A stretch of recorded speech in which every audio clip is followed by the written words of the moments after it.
What up, my guys? On to another show, man. Monday, NBA Talk with Jay. We got our guy Fiddle in the house, man. Y'all know how we do it on Mondays, trying to get this cash every day, man. I don't care. We only live one way, and that's Monday through Sunday. And Fiddle, we're trying to get that money every day, Monday through Sunday. You see what I'm saying? What's up with you, my brother? Everything cool with you? Good. I had a great Sunday, so let's make it a great Monday. I think this is a good NBA slate, so I'm excited to talk it through. Yeah, it was a good weekend, man. I must say it was a good weekend.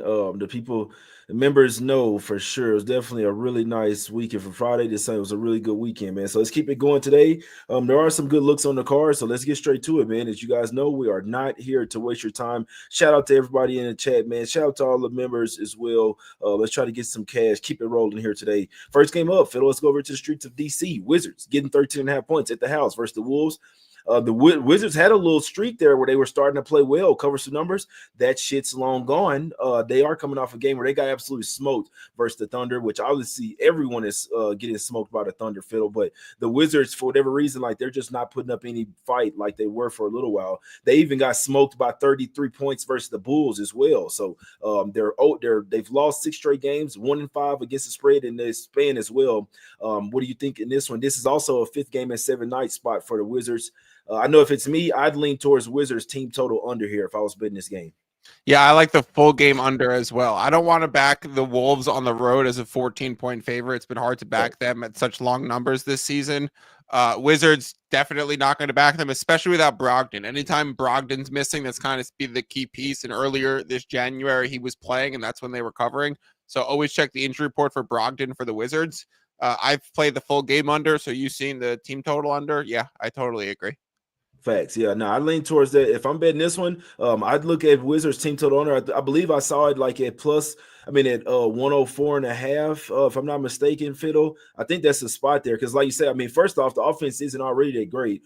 Wolves, they're going up against another tough defense. The Wizards are going up against another tough defense. They've only eclipsed this number once over the past few games. They did score 105 versus the Bulls, and scored 112 versus the Rockets. But especially with it being back-to-back, 3rd game in 4 nights, 5th game in 7 nights, you definitely could see some the heavier legs, the jump shots not going down. I'm probably not betting this game, but I feel like Wizards team total under would be the side. I wouldn't even, like you said, I wouldn't want to mess around with the spread, but and this is the 40-point angle. I'd never bet against a team coming off a 40-point loss, but this is the Wizards, man. This team is absolute ass. But do we want to wait 13 on the road with the Wolves? They've literally been traveling after every single game, Fiddle. If you look at the Wolves schedule, it's been horrible. They've been all over the place. They've not had back-to-back games in the same arena in a long time, and it's not going to happen for the next few games as well, man. So I'd be looking at Wizards team total under the 104.5, Fiddle. Let's go over to the streets of Toronto in this one, Fiddle. Raptors getting 6 at the house versus the Golden State Warriors. What do you think about this one? At these current prices, nothing. Maybe a full game over at 228 at Caesars, 228.5 a few places as well, -110. We were talking about this one earlier, just 2 teams that play a lot in transition and should push the pace a lot. We also have Draymond missing shoot around, dealing with an illness. So if he plays, if he misses, obviously the Warriors defense takes a little bit of a hit. Toronto's finally getting healthy. They have all their guys. They really like to play out in transition a lot. Warriors can run too. I think it's a matchup advantage Warriors in the game, but I wouldn't play the spread where it is now. Kind of like the over. Yeah, I'm with you. I would like to quickly is a game time decision. I would definitely like quickly to quicken up the pace over there, man. So because obviously with quickly back, it gives him a lot more. He's just a lightning bolt out there, man. He's gonna push the pace. He's a really great point guard as well. He's going to get everybody else set up. So I lean towards the over as well. I thought Fiddle was on this. I messaged him. I was like, are you on the over? So I remember, who was that last game you had? It was the Raptors over and ended up barely getting over, but it did. Yeah, Raptors, Pistons, I think it was. Yeah. You like the 230. I believe it went like 234 or something like that, man. So that was a good look. Raptors are starting to get back to some pace. They got RJ Barrett back, got Scotty Barnes. If you do get quickly in there, I would bet the over in this game. As far as a spread, I'm just kind of off of it. Raptors can be scrappy. Wolves, the Wizards, the Wolves, Wizards, the Warriors. We got all these fucking W's playing today, Fiddle. Yep, I screwed up with all the P's. I'm like Pistons, Pacers. I screw it up all the time. Yeah, no, it's a fact. Warriors. they hadn't been consistent as well. So I'm kind of just off this game. But if Quickly's in there, I would play the over in this one. Let's go over to the streets of New York in this one, man. Knicks laying 7.5 points at the house versus the New York the Detroit Pistons in this one, Fiddle. What do you think about this game, my brother? We did see Brunson got a he got a little shoulder stinger there, could possibly be out for this one. What do you think about this one? Didn't he just go questionable like 20 minutes ago as well? Yeah, he wasn't on the injury report at all. He came back out of the tunnel. He walked right onto the court. He walked right past Tibbs. He was just like, I don't even see you, Tibbs. I'm going back into the court. I don't think he was even subbed in. They were up 19 at the time, too. So it's kind of like a statement from Brunson to say, like, I'm playing. Now on the second leg of a back-to-back, it's tough to say. I think it's a strong Knicks spot if Brunson plays. But without that information, it's so hard to know. Matchup advantage is heavy Knicks here. There's a few props that I liked. I like Cade's under 10.5 assists. I like Tobias Harris under 6.5 rebounds. I like Desar Thompson over 13.5 points, rebounds, assists. So, pick one of those, pick two of those, play those as like separate straights. One more time. Which one? What was those three? I know I heard Cade under assists. I heard Azor Thompson over 13.5 PRA, which I really like that one as well. Shit, he might get 13 boards. What was the other one that you mentioned? Tobias under 6.5 rebounds. Man, that guy is. I paid -140 for it, but I actually think it was worth it. That guy is ass. I take under his points too. Guy is butt Tobias out there. Who is exactly Tobias ass? Exactly, man. Shout out to Cade Cunningham, man. Go get on him for most improved player. All we do is pray that he doesn't get an injury, and like a long-term injury is out for I think he's missed a couple games already this season. As long as he doesn't miss 15 more games, as long as he doesn't miss more than 17 games, he's getting that shit. Cade Cunningham is the most improved player. I know people say he's the number one pick. Bro, go watch this guy. Guy is literally going bonkers. He's coming off a game where he just had a triple-double with 17 assists, man. So I don't know about that under assist, but it could happen today because obviously the Knicks have a great defense when they decide to play great defense. But shout out to Cade Cunningham, man. The most improved player this season for sure. We just pray for no injury. As long as you're getting it at a plus price, I believe you can get plus 140 right now at Cade at DraftKings, man. So that's my bet for this game. Cade Cunningham, most improved player for this season. Obviously, people don't like to bet futures. Your money's tied up. I invested in that position there like it was the stock market. And I think it's going to come through, man. Cade Cunningham, most improved player, plus 140. And my guy likes him for a triple-double tonight as well, plus a 700, man. Let's go over into the streets of Houston. This one, Fiddle. Rockets land 3.5 at the house versus the Grizzlies. They're liking. One thing I do know that Desmond Bane, the coach was saying that Bane was like, they can't wait for this game, man. This is going to be a very high intensity game. I am playing the under. It's moved a few points already. I don't fucking care. 234 for these two type of teams. Last game, they're Fiddle. The Rockets kind of like they had 45 points in the first quarter. That's not fucking happening again, man. Like the Rockets are a great defensive team. They're a middle of the pack offensive team. They can't have games where they bust out offensively. This is not going to happen consistently with these two teams just play in a few days. You know what I'm saying? And obviously the Rockets supposed to have a game in Atlanta that got postponed. So you could argue that they're rested. You could argue that they're a little rusty as well without getting taken out of their routine there, man, having like 3 days off. I'm playing the under 234 in this game. And yes, I do still lean towards the Grizzlies first quarter and full game in this one. They got down by 15, 16 points at the house. We know that was Ja Morant's first game back. You usually don't want to bet on teams in that position. He's questionable here with an illness. I don't think I care if he plays or not because you still got Scottie Pippen Jr. out there. That's a really great defensive guy, can still run the offense.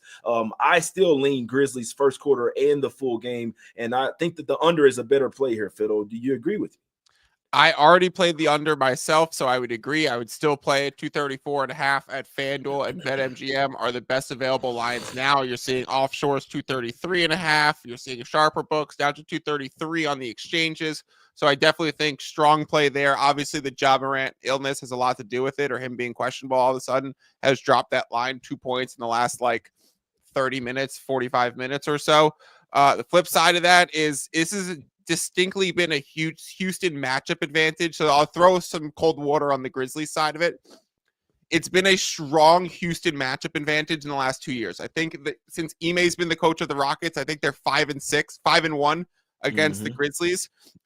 This would be not the place to play Houston, despite having the matchup advantage because of the revenge angle, because they Facts. played 4 days ago. So I also like playing the under because they just played 4 days ago. And they You know each know your other. defensive assignment. You know where Facts. you want to try and get the player to their weak spot. You know the scouting report. You know the offensive player's tendencies. So the defense is a little bit stronger in these quick turnaround games. We often see a 1-and-1 split. So I was wanting to back Houston, but I didn't because of the spot. And Mm-hmm. obviously you're like the best of the revenge angle. So I'm zero surprised to see you want Memphis here because I think it is a Memphis spot.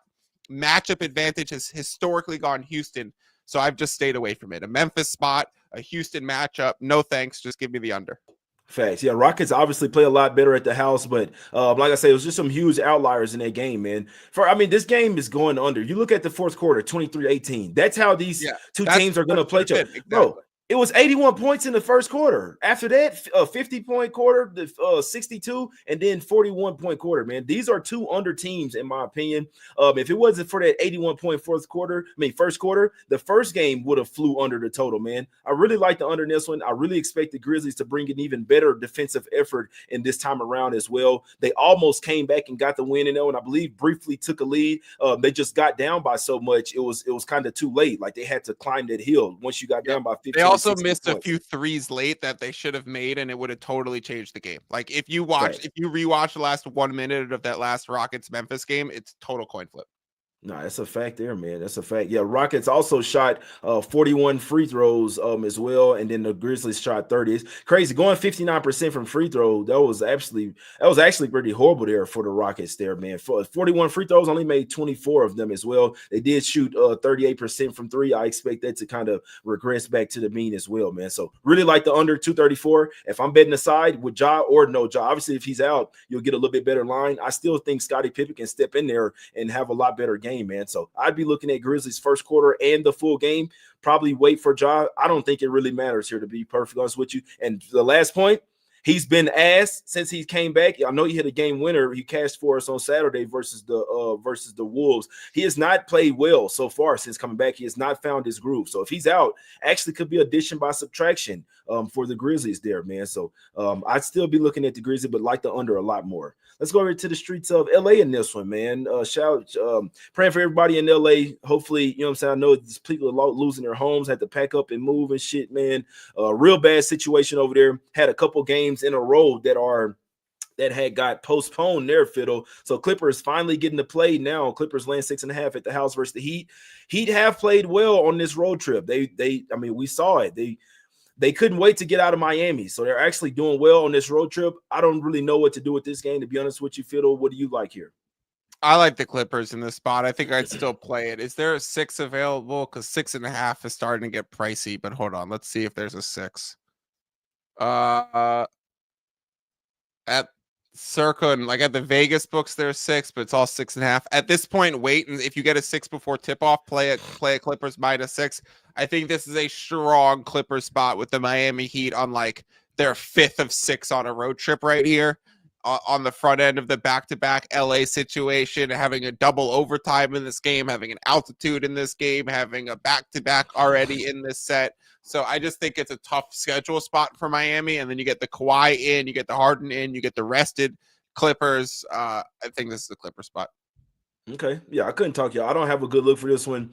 Personally, I'm not betting against the Heat right now. I really think they found a groove here on this road trip in this one, but like you say, Clippers are rested. They've been off for 4 or 5 days. They have played 8 of the last 10 games on the road for whatever that's worth. But those 2 home games, they did win and cover versus the Hawks, smacked the Hawks up and smacked the Warriors up as well, man. So they have been traveling all over the place, but they did get some rest. I worry about both LA teams, what's going on in between the ears. On one end, you can say that they're hyped up and they're ready they want to play for the city, give the guys something to cheer for. You also have to worry about the human being aspect, and that, you know what I'm saying, worrying about their houses, their family, their friends are going through things right now. So it's a lot of other shit on their mind than basketball. But I can't say I know what stuff's going on. Can I speak to that 1 second, Jay? Yeah, I just know one thing with me when I play basketball, it is a good way to escape everything, though. You see what I'm saying? So once you're on the court. I'm not messing with either LA team today. That's for sure. I think we use these like after a tragedy narrative stuff it's like I view it as almost like pass post in betting, where you bet something after the line. It's kind of like cheat skating the line. Yeah. We're going to use the results no matter where this goes, right? If LeBron comes out and has a dominating performance, and we're going to be remembering the clip of like, Cleveland, this is for you, and being like, yeah, LeBron does it for the city, he's doing it for LA. If they come out and they get smacked, it's going to be, oh, they're all distracted. So it's so hard to know these sports psychology angles, which is real. I think the real thing is that both of these teams are well rested. So like, I think that's true for the Lakers too. Like, you get LeBron and AD on 3+ days rest. You get the Kawhi and Harden on 3+ days rest in these spots. I think it's strong spots for these LA teams because of the rest. No, that's a fact there, man. Yeah, I'm usually really good like with the emotional angles and then motivation angles. This time around, I'm kind of off of it. Don't know what to do. As we've seen on this show, I don't know what to do with the Clippers this year. Like they'll sometimes they'll play way above their heads, then they'll go out there and get smacked by 23 points versus the Nuggets as well, man. Well, I believe they were without Jokic, no Jokic, and they're laying 3.5. They go out there and get smoked. I'm talking about start to finish. The Clippers are there's got to be 10 teams this year that it's just like you don't know what the fuck you're gonna get from on a night-to-night basis, man. Clippers are at the top of that list for me. I'm staying away from their game. The other LA team as well. You don't know what you're gonna get from them on a night-to-night basis. Now I know what I'm gonna get from the Celtics. The Clippers, I can't. I'm not fucking with this team, man. I'm sorry. So Fiddle's on the Clippers. I like the Clippers. Hope he cashes. I'm off of this one, man. Let's go over to the street to LA. Lakers laying 3.5 at the house versus Spurs. No Lakers games for me, man. What do you think about this one, Fiddle? It's my favorite one of the night. Okay. I love the Lakers in this spot. It just comes back to anytime you have this aged LeBron on multiple days rest, he comes out and wins this game. Spurs 19-18, Lakers 18-18. So they're looking up at this team in the standings in the Western Conference that they know is going to be tight. This is a must win for the Lakers. I love the Lakers in the spot. I'd play the 3.5 for a full unit, maybe even a little bit more. Okay, yeah, Lakers are coming off a couple bad losses as well. Lost versus the Rockets, then got smacked versus the Mavs, man. You see what I'm saying? Mavs, no Curry, no Luka. I believe Gafford left that game or wasn't in that game or something like that. They go get smoked from start to finish. That's exactly what I'm saying. We can't be using those terms with JJ Redick's house burning down. We can't be using smoked. Man, they got fucking smoked, man. That was way before that shit happened. They got no reason getting smacked up by the Mavs like that, bro. Absolutely no reason. You see what I'm saying? So no pun intended. I mean, obviously, I hope these guys had insurance, man. Obviously, they're millionaires and shit. I'm pretty sure they got insurance, man. They'll go, you know what I'm saying? But I never wish bad on anybody. You know what I'm saying? But terrible. Just talking basketball here. You can't be going out there getting smacked like that for the man. I'm just kind of speaking towards how you never know what you're gonna get from some of these teams, man. Like you never know. They're so up and down. Personally, I think that the Spurs can match up really well with the Lakers, man. But in this particular spot with the emotional, I'm not messing with any LA teams right now. And Spurs coming off 3 straight losses as well, 3 tough losses versus the Nuggets, the Bulls. That Bulls one was a bad one. And the Bucks as well. They needed their rest as well after playing some double overtime games. They went to Denver, then came home, played overtime game. Then you went to Chicago. Then you went to Milwaukee as well. They've played 7 of their last 9 games on a roll. So a couple games I'll watch, maybe even make some live bets, send them out to the members. But for these pregame, absolutely none for me, Fiddle, man. Let's get up out of here though. Nice little slate, little quick slate. We gave the guys what we're liking. What do you like today, Fiddle?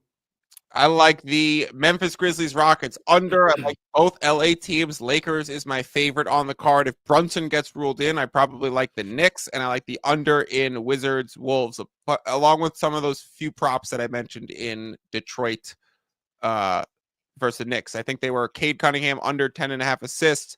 Tobias Harris under 6.5 rebounds. Asar Thompson over 13.5 PRA. And all facts by Tasha. There was some great looks there, Fiddle. Some great looks. I might ride with that Azar Thompson over 13.5 PRA, man. He might get that on rebounds alone. Shout out to Tasha, man. It's a really great point. The rich and wealthy will be okay. We know in today's America, the rich get richer. They don't care about it. So shout out to all the poor. Shout out to the people that didn't have insurance, the people that didn't have these huge houses. That's having to figure shit out for themselves. Yeah, you know what I'm saying? There's still some areas that are not like the unbelievably wealthy areas that are being really affected by this too. Facts. So it's shout out. Those are the people. Those are the people that I'm really worried about because no one's gonna care about them. They just put on news. Oh, Brentwood and all the big dog houses. All these are the ones they're not showing you the hood that's Right. on fire. You see what I'm saying? They might not have insurance. They don't have anywhere to go. Shit like that, man. Those are the ones that I really feel for, my guys. Obviously, the millionaires, they're good. You go buy another house, shit, cash Yeah, easily. they're You see not what I'm they're not saying? financially concerned, but it's still like Facts. No, it's still tough. a It's lot of still other tough. Shout out factors. to the people that's in the hood, man. But yeah, we're doing it for the hood today. I'm taking Grizzlies Rockets under 234.5, man. That's what I'm liking. I also still lean to. I know that the Rockets have owned them. I know that they match up well versus them as well. But when I hear Bane and the players saying that they couldn't wait for this game, they couldn't wait to face them again after get down 15 points at the house. Ja Morant first game back, rusty, all that, and still almost had a chance to come back and win. I'd still lean their way first quarter and full game. Whether you wait for Ja or not, I still think the Grizzlies first quarter and full game on our side, but I do like the under more. Give me under 234.5. That's my only play of the day, man. Let's take the bookies to Smack City. One time for the one time. Fiddle, do you bet football? I was going to ask you. I mean, we're just talking all this LA stuff, and it's the Rams getting moved from LA to Arizona. What's your opinion on the game tonight? They don't Yes, have a home court. I dominated this weekend in football. I'm currently writing a book that explains how to bet football. Okay, yeah, I might have to go out there and snatch that. What are you liking that? Did you bet the game? Copy. I'll sign the inside for you. What's up, I appreciate that. I appreciate that. I like the Rams. I like the Rams there, man. One thing I've noticed, other than the Commanders last night, teams that's been overachieving all year, you fade them in the playoffs, man. So I think it's really that simple. I know that the Vikings have been absolutely balling, but I feel like they've been overachieving so far this season. They're going up against some championship guys, Stafford. They got Puka Nacua, Cooper Kupp. You got the coach over there as well, man. I think that the Rams might surprise a lot of people. Lines look super fishy. Move the arena as well, where the Rams already don't have a home field advantage. I don't think that this is one where it really changes anything. The Rams don't have any home field advantage, man. So I think the Rams get the job done in this one. What do you think? What do you think? I like teasing the Rams up to 8.5. I think with it at 2.5, you've gotten the 2.5 point. It was a pick 'em when it was in LA, so they're pricing it as like 2.5 points of movement. Obviously, a big handle came in on the Vikings whenever the place was moved, and any book that was laying an old line that allowed some books void it if the location changes. Other books keep it. You have to read the fine print for those things. So the places where the circa, the bet stays no matter where the game is being played as long as it's played within 8 days. So a lot of people hammered the Vikings, Caesar, and now same way. and it moves the Rams to 2.5. It's a little bit of artificial movement because of how much handle came in at the sharpest books on an early Vikings position because of the movements. Now you get 2.5. The book's trying to balance their handle. From my perspective, I'm like, okay, that's an over adjustment to the home field because I agree with you, say. So let me tease the Rams up to 8.5. It's like one of those long teaser legs. You could put it with any other game. Chiefs are a teaser leg. Lions are a teaser leg. My preference was Chiefs too. So Rams Chiefs I think is a good one. Yeah, I would do it with the Chiefs and the Lions, to be honest with you. I think both of them shit's cash, man. I did it with the Ravens when Ravens were plus 1.5, but now I would do it with the Chiefs. Facts. Yeah, I like that. Yeah, definitely. If you think the Chiefs are gonna make it to the Super Bowl, definitely got to put some on that one. Definitely think the Lions come to play as well. And still couldn't talk you off doing it with the Ravens as well. Everyone seems to like the Ravens, man. But I don't think you need the teaser. I think the Rams win this shit outright, man. That's what I think. And they beat them earlier in the season as well, 30-20. They already shown that they can beat the Vikings. Between the O'Connell and McVay too. Didn't they used to coach together? That's a fact. Yeah, I like the Rams there, man. Let's get this cash. We appreciate everybody for tuning in, man. Yeah, if y'all can, hit the like button one time for the one time, man. We're taking time out of our day, giving you guys what we played. It's one simple click, man. The thumbs up at the bottom of the show, man. Please hit the like button. Let's get 700-800 likes on the show one time for the one time, and let's get this cash. We'll be back tomorrow trying to cash once again, and we out, my guys. Y'all have a good day. Let's go. Buckets.